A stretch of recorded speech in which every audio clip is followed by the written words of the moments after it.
Google पे bank account add problem, can't find account problem in Google पे। दोस्तों यदि आप बैंक अकाउंट ऐड करने जाते हैं गूगल पे एप्लीकेशन के अंदर तो आपको कुछ इस तरीके की एक प्रॉब्लम देखने को मिल रही होगी। बट डोंट वरी दोस्तों, इस वीडियो में आपको लाइव प्रूफ के साथ बताऊंगा कैसे आप इस सक्सेसफुली प्रॉब्लम को सॉल्व आउट करेंगे, प्लस अपना बैंक अकाउंट भी ऐड कर पाएंगे।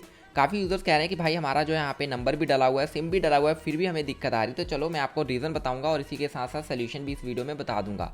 देखो गाइस, ये वीडियो काफ़ी छोटी है, इसको स्किप मत करना। अगर स्किप करके देखोगे समझ नहीं आएगा, फिर कहोगे भाई सोल्यूशन क्या है। तो इससे बढ़िया कि आप टोटली पूरी वीडियो को देख लो। तो करना क्या है, कुछ भी नहीं, ठीक है। जैसे कि फॉर एग्जांपल के लिए मेरे हाथ में आईफोन है, चाहे आपके पास एंड्रॉयड है, चलो मैं दोनों बता देता हूँ, ठीक है। क्योंकि दोस्तों मैं ना बैंकिंग एप्लीकेशन अपने आईफोन में यूज़ करता हूँ, इसलिए यहाँ पे ठीक है मैं बता देता हूँ, सेम ही चीज़ है। तो आपको क्या करना है, अपने जो है प्ले स्टोर को ओपन करो सबसे पहले, ठीक है। यहाँ पे जाने के बाद आपको लिखना है गूगल पे, ठीक है। तो इस तरीके से लिख दो और सबसे पहला आपको काम यही करना है कि चेकआउट करो अपडेट, ठीक है। आप कहोगे भाई अपडेट से क्या लेना देना है, आपको सबसे पहले इस वाली एप्लीकेशन को अप टू डेट कर लेना है, ठीक है। तो मैं यहाँ पे अपने आईफोन में ऑलरेडी अपडेट करके रखा हुआ हूँ, तो इस वाली एप्लीकेशन को मैं ओपन कर देता हूँ, ठीक है। तो तुम्हें यहाँ पे अपडेट पहले नंबर पे करना है, ठीक है। तो ओपन कर देता हूँ। ओपन करने के बाद दोस्तों अभी आपको क्या करना है, इस तरीके से पासवर्ड एंटर कर देता हूँ, ठीक है। अब देखो यहाँ पे जाने के बाद आपको क्या करना है, अपनी प्रोफाइल देखने को मिल जाएगी, तो आपको प्रोफाइल पे क्लिक करना है। जब आप प्रोफाइल पे क्लिक कर दोगे तो उसके बाद दोस्तों यहाँ पे आपका जो है सब कुछ डिटेल देखने को मिल जाएगा। अभी तुम्हें क्या करना है, यहाँ पे आएगा इस तरीके से, और इसके साथ साथ मैं आपको बताता हूँ, यहाँ पे आएगा ऐड बैंक अकाउंट, ठीक है। तो इसके ऊपर आप क्लिक करेंगे।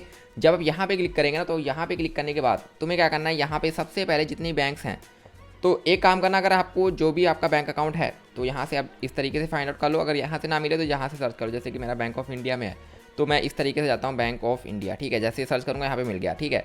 अब तुम्हें ध्यान क्या रखना है मैं बताता हूँ। नंबर एक, आपके फ़ोन में जो है सिम कार्ड डला होना चाहिए, ठीक है, ये चीज़ ध्यान रखनी। दूसरा है कि आपके फ़ोन में रिचार्ज भी होना चाहिए, जो एसएमएस वाला रिचार्ज। कई बार क्या करते हैं लोग कि इंटरनेट वाला रिचार्ज करा लेते हैं, तो यहाँ पे एक एसएमएस सेंड होता है आपकी बैंक को, वो वेरीफाई करता है, तो ये चीज़ भी ध्यान रखना, ठीक है। तो यहाँ पे जाने के बाद में अपना जो है यहाँ पे गाइस, यहाँ पे आपको क्या करना है, अपना जो एटीएम कार्ड होता है उसका लास्ट का 6 डिजिट यानी कि 6 नंबर डालने हैं, और यहाँ पे उसका जो एक्सपायरी है वो डाल देना, ठीक है। उसके बाद नेक्स्ट करो।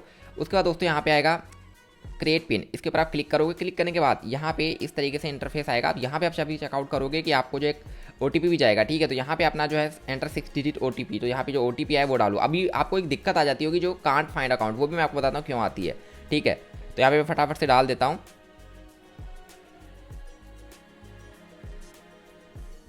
हाँ तो भाई लोग, अब आपको बोला जाएगा एंटर 4 डिजिट कार्ड पिन, यानी कि जो एटीएम का पिन है वो आपको डालना है, ठीक है। तो वो आप डाल दो।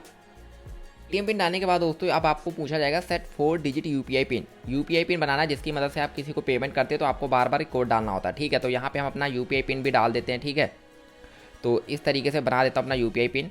अब देखो यहाँ पे ना मेरा बैंक अकाउंट ऐड होने जा रहा है, मैं रीज़न बताता हूँ। यहाँ पे इस तरीके से ऐड हो चुका है, ठीक है। अब देखो आपके फ़ोन में आ रहा होगा इस तरीके की, जो मैं आपको बता देता हूँ। अब रीज़न जानो यहाँ पे क्यों आता है। नंबर एक, आपको इस चीज़ का ध्यान रखना है कि यदि आप जो है जिस भी बैंक अकाउंट में आप अपना बैंक अकाउंट खुलवाए थे, ठीक है, और उसके साथ साथ उसमें आपका नंबर रजिस्टर्ड होना चाहिए, और वही सेम नंबर इस वाले फ़ोन में डला होना चाहिए। इसी बात यह है कि आपके उस सिम पे जो है रिचार्ज होना चाहिए एसएमएस वाला, क्योंकि एक एसएमएस भेजा जाता है आपकी बैंक को वेरीफाई करने के लिए। थर्ड है, अब मान के चलो तुमने अपना नंबर भी डाला हुआ है, वही नंबर रजिस्टर्ड भी है, फिर भी नहीं हो रहा, तो आपको जाना है बैंक। अब देखो मैं तुम्हें बताऊँ ना, ये मैं इसलिए आती है क्योंकि कई बार क्या करते हैं लोग, यहाँ पे उस वाले बैंक अकाउंट को यहाँ पे सेलेक्ट करते हैं जो उनका वहाँ पे अकाउंट होता ही नहीं। जैसे कि फॉर एग्जाम्पल यहाँ पे ऐड बैंक अकाउंट पे क्लिक कर रहे हैं और यहाँ से उस वाले बैंक अकाउंट को सिलेक्ट करने जाते हैं जिसमें उनका अकाउंट ही नहीं होता है, या फिर उस वाले बैंक अकाउंट को सिलेक्ट कर रहे हैं तो जिसमें उनका जो है नंबर रजिस्टर्ड ही नहीं होता है, ठीक है। तो जाओ अभी बैंक, अगर ये प्रॉब्लम ऐसे ठीक कर लो जो मैंने आपको बताई है। एक तो एसएमएस चेक कर लो, एसएमएस वाला रिचार्ज है, यानी कि 249 वाला रिचार्ज होना चाहिए जिसमें एसएमएस भी जाता है। दूसरा है कि अपडेट कर लेना इस एप्लीकेशन को।